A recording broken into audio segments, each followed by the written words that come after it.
It's time to step behind the scenes and take a closer look at the Owen Sound Attack. This is Bear Tracker Weekly. Here's your host, JC Coots.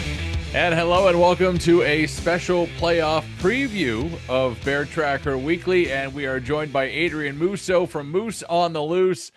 You can probably see he is situated in a hotel down in Flint as we have sent him on the road. And no, I'm just kidding. We don't have that kind of money here at the podcast. We have no money, actually. How are you, Adrien?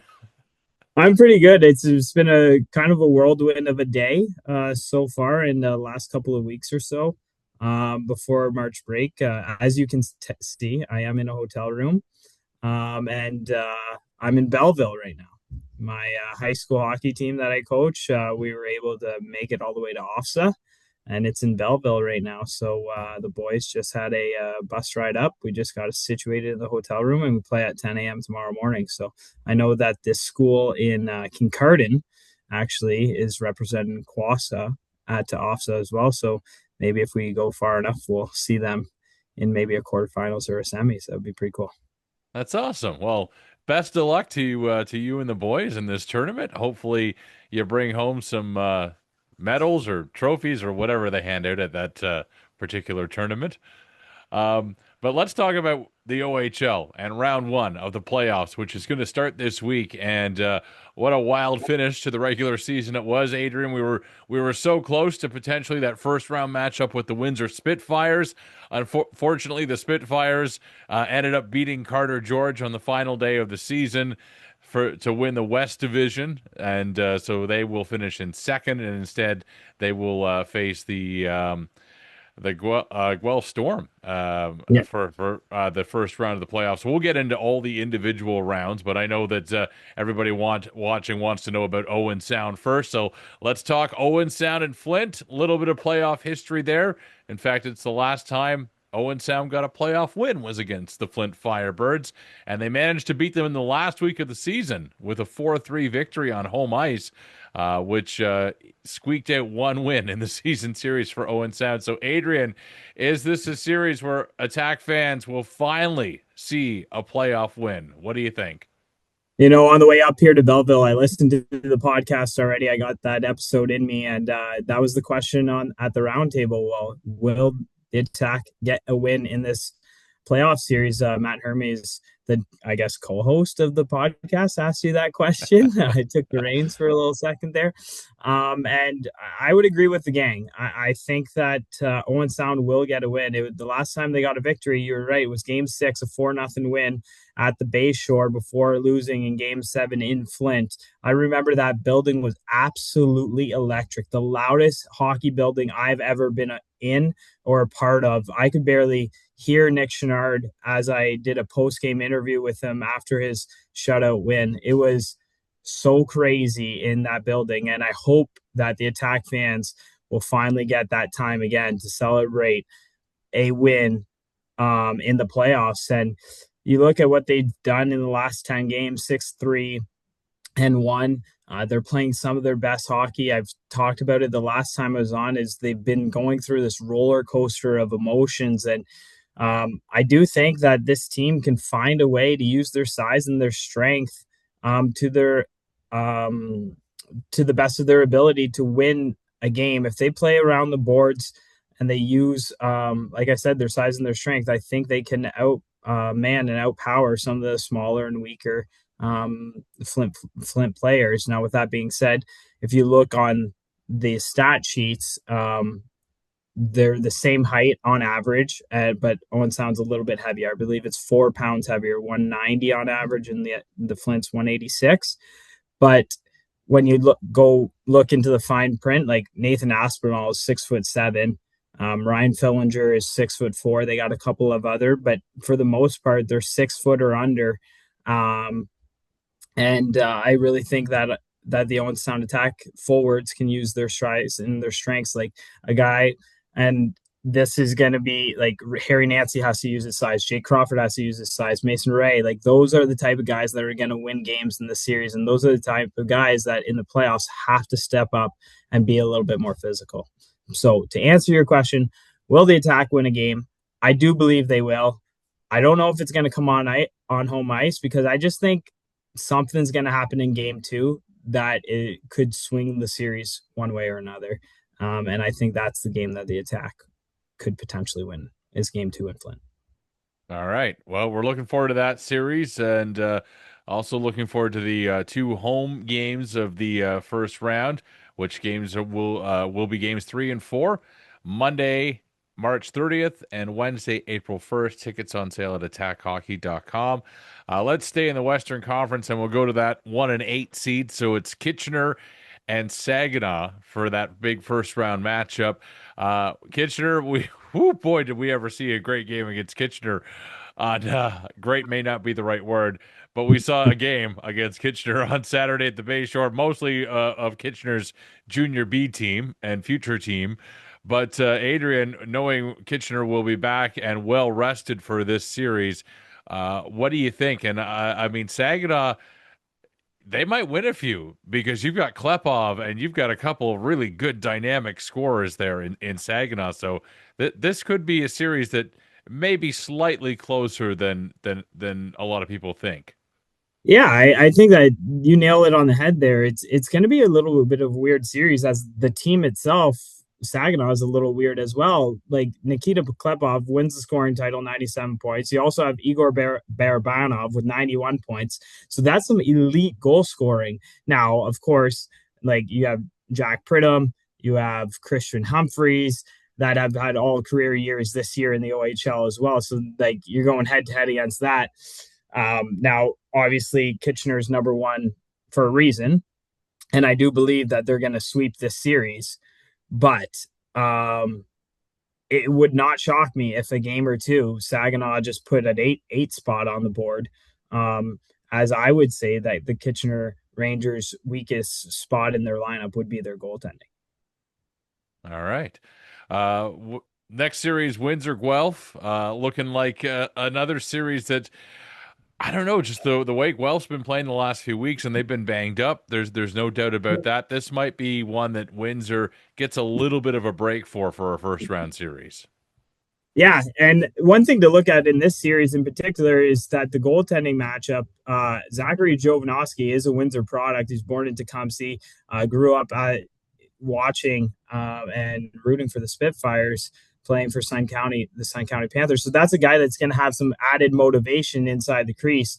If he's able to steal a game in Windsor, maybe one in Guelph, then you're going to get a series. Now, with all that being said, this could be a very fast series as well. So I'm going weaving back and forth, like, and not giving a straight answer. If I was a betting man, like I would go Windsor in 4, but and Windsor should win this matchup, but you never know with a hot goalie or a one line can steal the show in a game as well. The other series, and this is the only one that I'm pegging for an upset, only because it's an upset on paper, a 5-4 seed, is Sioux and London. London, of course, as a result of Sioux not being able to win on the last game of the season, London gets home ice. So that was a race right down to the wire between these two teams. You'd have to think, though, that Carter George, despite the fact that he's only beat the London Knights once in 18 games against them, is probably going to be the difference maker in this series. But this could be a close series. This could be a 7-game series between these two teams, Adrien. Yeah, the London Knights aren't the powerhouse that they've been in the last 2 years when they went to the Memorial Cup both times. Now, is the Sioux as good as what people thought they were going to be when they got Carter George? I think they've come a little bit back down to earth in recent weeks. And you look at where the 3 teams that would know Carter George the best would be Owen Sound, the Sioux, and then next would be the London Knights. So if they know how to beat them, you'll see a lot of shots go towards the hands of Carter George. He's elite down low. He moves very well crease to post to post inside his crease. But when he struggles, it tends to be up high. So watch for London Knight shooters to go up on Carter George. Now, you said it. He's potentially the best player, the best goaltender in the CHL. Can he steal series? Well, he's played the last 2 years in Owen Sound, and not to his fault of his own. He's played unbelievable in some of those playoff games, but he still doesn't have a playoff win as well. So he's searching for that. Now, could the Sioux upset it? Yeah, maybe.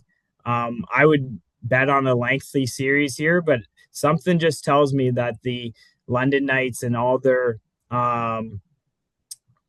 experience in playoff hockey is just gonna put them past the Sioux Greyhounds in this one. And this is a bad prediction, or call it a cop out or whatever, but I do think it's gonna be 1, 2, 3, 4 that make it all the way. All right. Going over to the Eastern Conference, and the first series we'll talk about is the 1 versus 8 seed. This is the biggest gap in points of any of the series in the playoffs. 50-point gap between the Sudbury Wolves and the Brantford Bulldogs. Probably safe to say, Adrien, maybe a little bit of bite in the Wolves, but likely going to be a Brantford series all the way. Yeah, I think the Bulldogs are going to win this dog fight between them and the Wolves, and I don't even think it's going to be close. The Sudbury Wolves traded all their big guns, Kieran Walton to Peterborough, Alex Ferrand and Nathan Villeneuve to Windsor. They sold once they knew that Henry Muse wasn't going to come back, and he went to the University of Michigan. Unfortunately, got injured. But yeah, this one isn't even going to be close. Next series down, number 2 versus number 7, and that would be the Barrie Colts versus the Niagara Ice Dogs. One peculiar stat about Barrie, and I don't know that it will necessarily factor into the first round series, but this could be something that costs them as they get through the playoffs. Only one other team than Owen Sound had more than 900 penalty minutes this season, and it was the Barrie Colts at 932. That's a lot of penalty minutes for an otherwise elite team. Yeah, and if you go and look at, I would want to look at how many major penalties they've been assessed, because you think of all the fighting majors that they might get, or Kayshawn Aitchison gets jumped because he throws a big hit. Cole Baudouin, same thing. People are dropping the gloves a lot in Barrie, and that might be the one thing that elevates their penalty. But when you look at their power play and their penalty kill, they still seem to do relatively well. They're not at the bottom of the barrel. So that is an interesting thing to watch out for, because that's what power plays are what wins you in the playoffs. You can maintain 5-on-5 play, and the Niagara Ice Dogs, they can never seem to just keep the winning ways going. They were so good at the start of the year. They make that trade, trading out Brady Waslin. A lot of people were wondering what that was all about, because seemed like a lopsided trade at the time in favor of the London Knights, who got one of the elite young players in the game for Noah Reid. But they have so much talent on this Ice Dogs team, but just can't seem to put it together and be successful. I could see them winning 1, maybe 2 games in the series, but yeah, Barrie in 5 would be a good call. All right. The number 3 seed is the Ottawa 67s. They will take on the Kingston Frontenacs.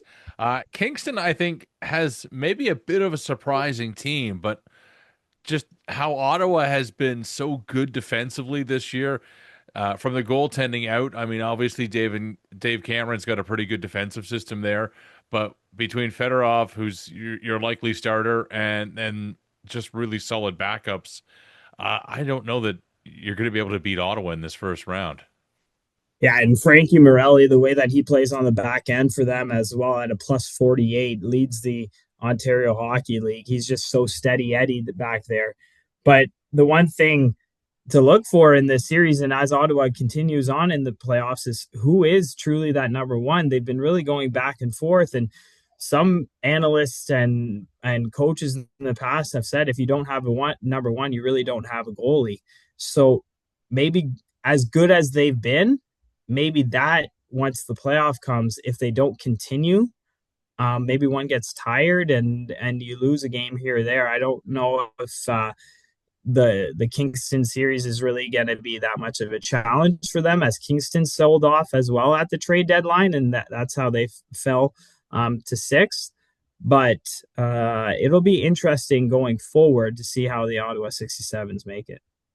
But I would take, again, this is, I just find like the OHL is very predictable in the first round. It's usually very rarely an upset. I know we saw it a few years ago when Kitchener, number 8, beat Windsor in a full sweep, but I find it very lopsided this year.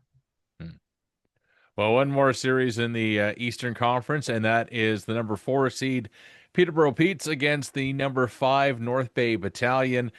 This, I mean, potentially could go either way, but when you look at how well Peterborough's done since the trade deadline, and just the fact that Easton Rye, he won 38 games.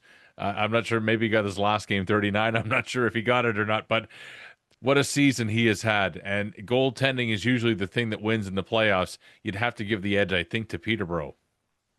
Yeah, with 38 wins on the season, Eastern Rye's been one of the standouts this year. Him and Mason Vicari, the way that they've elevated their play as goaltenders, it's been truly remarkable. But the one thing that the Peterborough Petes have, I find that the North Bay Battalion don't have, is a guy that's a game changer, and that's Kieran Walton. The way that he can just control a game and be a large frame and so powerful, and score at will really is going to be an X factor. And if North Bay can't shut him down, then they're going to have some trouble. Now, North Bay has a team that could be very good in the future. They're building a team that is going to be good, but I think this is the year that they may in their own minds have surprised themselves how far they've climbed up the ladder after trying to go for it for the last couple of years.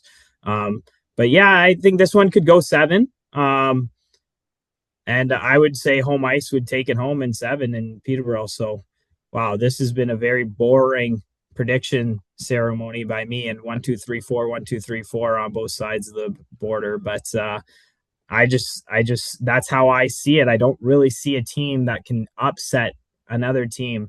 If I were to pick one upset that could legitimately happen, I would go Kingston over Ottawa. I That's just don't.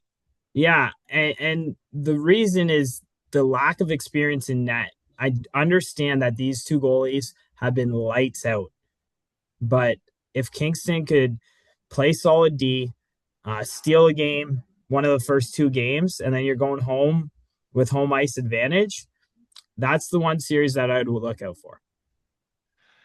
I know it's kind of cool this year. The OHL is doing like a bracket challenge, and you can go and fill out your own bracket, which I did today. And unfortunately, I picked all the top seeds as well. So don't worry, I was just as boring as you were. But I know a lot of Owen Sound fans are going to be picking Owen Sound in their bracket. Adrien, what would need to happen for that miracle? And it would be a slight miracle. Maybe not based on if things are truly coming together for Owen Sound. Maybe not so much a miracle. It might be there if that blue collar attitude is there and that no quit bears attitude is there. But what would it take to actually win a series? I think it would come down to the back end, the defense. If they're able to box out in front of the net and let the goalie see the pucks, then that's the one thing that can help them win games. Because we've seen in recent games, like the attack can score goals. If they're able to get 3 or 4 goals in a game, that puts you in a really good spot. And the one thing that I said it to a few of the broadcasting crew throughout the year. I don't know what it is, but I'm not convinced by the Flint Firebirds. They just don't have a team that screams that they're the team that's going to win it all. And I think you saw that they're in first place for a long time, and they've slowly fallen down the standings to number 3. Mason Vicari is a very good goaltender, and he plays solid. He's an overager. He played in the playoffs for Kingston in the past, so he has that experience. But they went out and got Kevin He, who had never played in the playoffs. So that's the guy that maybe he wants it a little bit more because he wasn't in the playoffs, but he's also not used to that grind.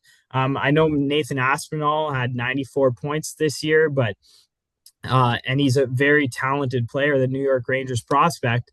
But if they're able to shut down that line, um, I would like to see some secondary scoring. I mentioned them already on the podcast, like Jake Crawford, Mason Ray. I feel like those two guys, along with Cole Zarowski, if they can play, all three can play with an edge and score timely goals. That's going to be huge because I think I know what I'm going to get from Pierce Buoy. I think I know what I'm going to get from Tristan DeLille.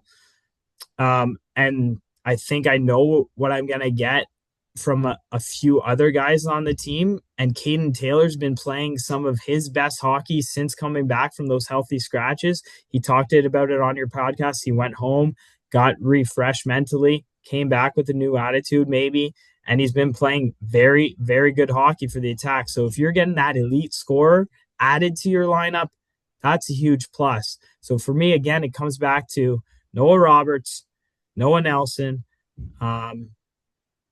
Elliot Arnett. I know Noah Nelson's a forward, but he plays such a defensive game that those players are going to have to be so physical on those skilled Flint Firebird players that there is a possibility of an upset in the making. And if you get to game 6 at the Bayshore, rocking with a chance to go to game 7 or to clinch, my money would be on Owen Sound to win that game 6. So if there's a way to find 2 wins in those first 4 games, that's going to be huge. Well, there you go. I'm excited about it, and I think Attack fans probably should know that I went to Flint earlier this year. There were a lot of seats that were empty, so should be a good opportunity. It's only maybe 3.5 hours, 4 hours. Go down there, pack up that place on those road games, and cheer on the Attack. Now, Yeah. JC, like you're the host of the show, but I'm going to take Matt Hermes's take, and we as listeners haven't heard your take yet on this series, or what do you think the Attack are going to do? And maybe as the color commentator and sometimes play-by-play guy, what do you think the Attack have to do to win? Well, I think what we saw on Wednesday last week was the example that the Attack, I think, really honestly knew this was probably going to be the true first round playoff preview game. And they kind of left it out there on the ice. I mean, you talked about shutting down Aspinall's line, and I think they were fairly effective in doing that. Now, I mean, they did face up a backup goalie. It wasn't Mason Vicari, but I think the Attack learned some lessons, obviously, from earlier in the season against Flint. And those games were much earlier in the season. I think the last time they faced them was in November. So much different Attack team than what we saw. And I mean, you've got an Attack team as well that's going into the playoffs playing at a much better rate than they were 4 weeks ago. So you're going in on the right foot. A guy like Caden Taylor, who now has scored, I'm not even sure how many goals. 5 goals, I want to say, since he came back in a very short amount of time. You've got him going. All of a sudden, it's like getting a new player that you didn't have before, because now he's really found his game and does look like a true top liner and this really gifted offensive player that we've heard about for a few seasons now in the OHL. So you've got him going. Pierce Buoy's been going. Tristan DeLille's been going. Nick Sikora's been going. Harry Nancy's game's been better. All of a sudden, everything looks a little bit better. I think the defense has gotten a lot better as of late. Noah Roberts has really found a big edge to his game, especially getting a shorthanded goal the other night. So it just seems like everything's clicking for a lot of different guys right now, and it's exactly what you need. So can you carry that success over into a first round upset? Possibly. I mean, 6 games, I think, is fair to say. As soon as they get that first win, though, and it will be a first win for a lot of guys on this team that have been here for a few seasons, you get that first one into you, and then the next one might be a lot easier to get because you've Yeah, I realized, think it would be like elation yeah, at first for them. Guys that have been through the trenches with this team, like Harry Nancy, Jake Crawford, they've been swept in back-to-back playoff years, right? So I agree 100% with what you're saying. yeah. Adrien, anything else that you want to talk about before we let you go? Anything else in the OHL playoffs, or any other topics around hockey that you want to talk about? Uh, this is NHL, and I know it's Moose on the loose, and I go on the loose, but a 3-game suspension for that hit on Connor Zary by oh my gosh, I don't know why the name is by AJ Greer. AJ Greer of the Florida Panthers. Only a 3-game suspension for that hit. That is a hit that should never happen in the game of hockey. If you respect another human, to push him from 3 feet off the boards, head first into the boards, we are so lucky that we did not see a stretcher come out on the ice and a paralyzed hockey player in Connor Zary. That was I wish the NHL would have thrown the book a 10-gamer, a 15-gamer, just to say to everybody that that hit is not acceptable in the game of hockey. It was brutal to watch. That was one thing that irked me this week, was just 3 games. And I know Elliot Friedman said that that was probably what it was going to be, as that's what past history has shown for a boarding call. But it's not a hockey play, and that fired me up. And then the last thing I would say would be vas-y les Aigles. So just let's go to my high school hockey team here at Austin, Belleville. I got in contact with Landon Hookey, so I'm going to try and meet up with him, as he plays for the Belleville Senators, as everybody knows. So, and Sam Sedley is actually currently on the call up to the Belleville Senators as well. So hopefully I'll get to see those two Owen Sound Attack alumni in the coming days here in Belleville. That's awesome. I was going to ask you if that became a possibility, and that's really cool. So we'll keep our fingers crossed for that, and for much success for you and the boys while you're there. And looking forward to this first round. Adrien, thanks for doing this playoff preview special, which we're going to push out onto YouTube and onto podcast channels everywhere. So make sure you like and subscribe. And yeah, Adrien, enjoy the first round. I'm sure you'll make it to some games to see the Spitfires play in that first round. Yeah, and I was even thinking if I had a Saturday night available, I might head to Flint. It's not too far for me, but we'll see. We'll see if it's in the cards. You know who would love to see you there would be Matt Hermes, and I bet you he would even save a mic for you if you're able to make it down. Well, yeah, we'll see. We'll see. I haven't seen my wife in about a week and a half, so we'll see about that. Well, that's important too. You got to get that wife time in. Yeah. All right, Adrien, thank you so much for doing this. Appreciate it. Thank you. Have a good week and enjoy the first round.